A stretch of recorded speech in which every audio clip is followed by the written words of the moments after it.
Well, good evening. Evening. Buenas noches. Buenas noches. It's a great delight and pleasure to be here with you, and I am exceedingly grateful to your bishop for his invitation and for his leadership. Thank you. I bring you greetings from across the Episcopal Church, from Episcopalians in Taiwan and Micronesia, in Honduras, Ecuador, Colombia, Venezuela, Haiti, which is our biggest diocese, the Dominican Republic, the British and U.S. Virgin Islands, Puerto Rico, Austria, Belgium, France, Germany, Italy, Switzerland, and the rest of the United States. They pray for you. I would urge your prayers for them. Now, have you noticed that we are pretty much sitting on the high point of this city?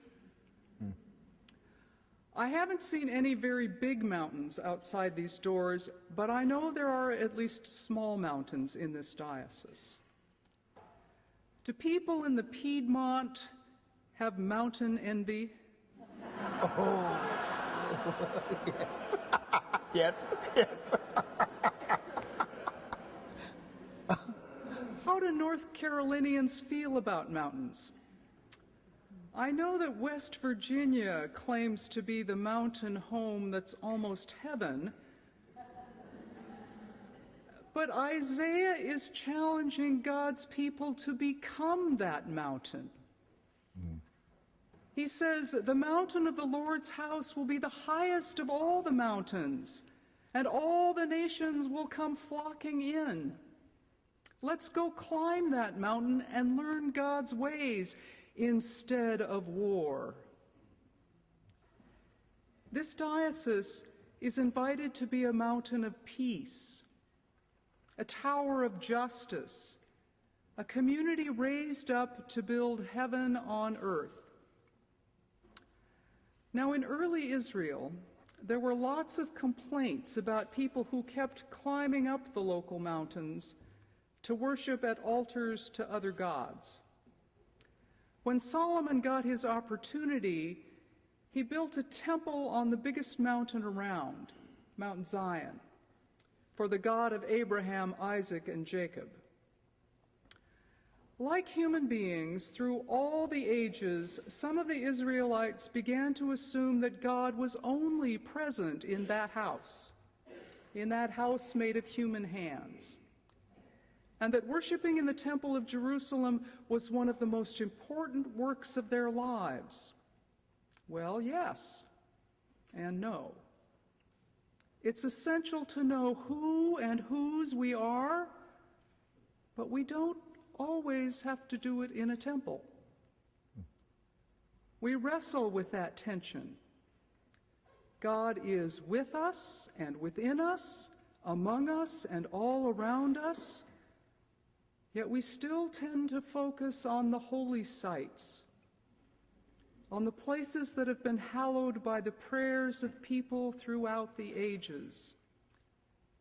And Jesus is still calling us out, saying, go out into the fields ripe for harvest. Go on out there, become a mountain and a fountain of God's love for this world. Be and build a community in which others can meet God and learn holy ways of living in this world. That's our reason for being. That's what it means to be church. Jesus' directions are pretty simple, even if we are always piling on more architectural details and decoration. He says, go. He doesn't say, stay here. He's sending those 70 out into the world to every town and place where he himself intended to go. Can we imagine anywhere that's not included? Antarctica? Yes, even there, if there's somebody around. Even 1,000 leagues under the sea, if there are submersibles in the vicinity. Definitely in the Mediterranean right now. off the coast of Italy. Go into the whole world, everywhere. And then Jesus starts with a warning. Pay attention. There are wolves, at least, out there, and maybe dragons. Isn't that why we're not sent alone? Pay attention, be alert, but go anyway, and don't take the arsenal along. He sends people the way he goes himself, undefended and open to whatever and whomever he meets. No backpack stuffed with emergency equipment, no lunchbox, no credit cards. You're going to rely on the hospitality of those you meet. I've always been puzzled by his charge not to greet anybody on the road. Is it so that we're not distracted from this urgent mission? Is it another warning against wolves, like the robbers who did in the fellow on the Jericho road? You know, the one the Samaritan stopped for? I wonder if it's because we're supposed to keep moving until we find a community where we can settle for a while and spend enough time to meet people who will share their bread with us, which is what a true companion is. Only then are we likely to listen long and carefully enough to hear the pain and dis-ease that cries out for good news. Jesus says that if our offer of peace isn't accepted, then don't worry about it. Just chill.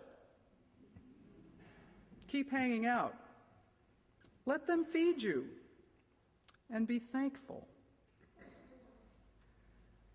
The last sentence, the very last sentence of that gospel sums up what we're supposed to be about. When you find a welcome, share a meal, heal the sick, and say, "Here is the reign of God." That's a mountain that can teach and draw others in to build a community of peace. That's Isaiah's heavenly picnic on the mountainside. You know that image. We hear it at funerals all the time. On this mountain, the Lord of hosts will make for all peoples a feast of rich food, a feast of well-aged wines, of rich food filled with marrow, of well-aged wines strained clear. And he will destroy on this mountain the shroud that is cast over all peoples, the sheet that is spread over all nations. He will swallow up death forever. Then the Lord God will wipe away the tears from all faces. That's the kind of mountain we're supposed to become. It's meant for this life, not just after life. So much so that Jesus worked at being that kind of mountain himself. He fed people and he ate with them, even the scandalous ones. He sat people down by the thousands and got the disciples to produce a feast for that picnic. He healed people right and left, whether they said thank you or not. And he told people about God's dream for a healed world. What we call the reign of God, shalom, the beloved community, or even the city that holds Mount Zion, Jerusalem, the city of peace, the city of dreams. That's God's mission, which has a church as partner. Our work is creating communities like that, one household at a time, one city at a time, one encounter at a time, one mountainside picnic at a time. Those communities can be signal fires and lighthouses, shining beacons offering the light of the world. especially when they develop in the coves and hollows of this world, in the dark underbellies of dying cities, or the despairing gatherings of destroyed and displaced people in native reservations and refugee camps. God knows this world needs more mountains of light and hope. Building those communities takes as long as it takes. And it begins to work when we sit down and stay a while and share some daily bread.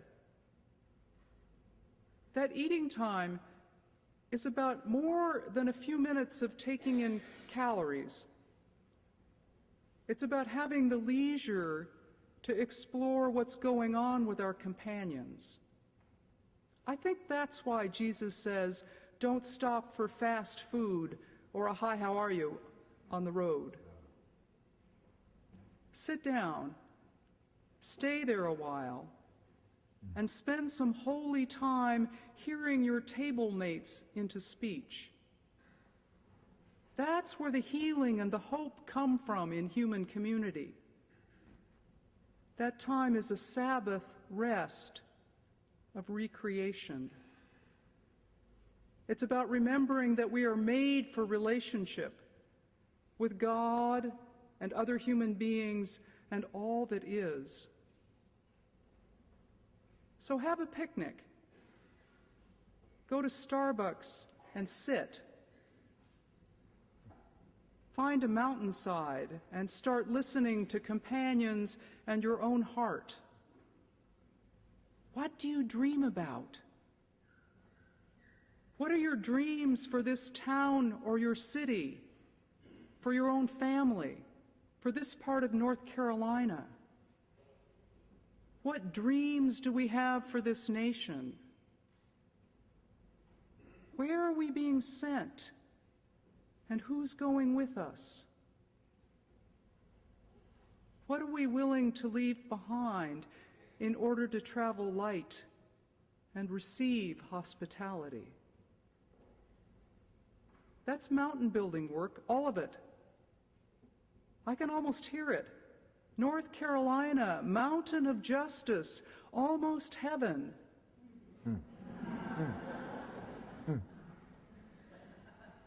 Almost heaven. For there will need to be little mountains in every part of Galilee, drawing in the hungry and the hurting to a banquet of peace and justice.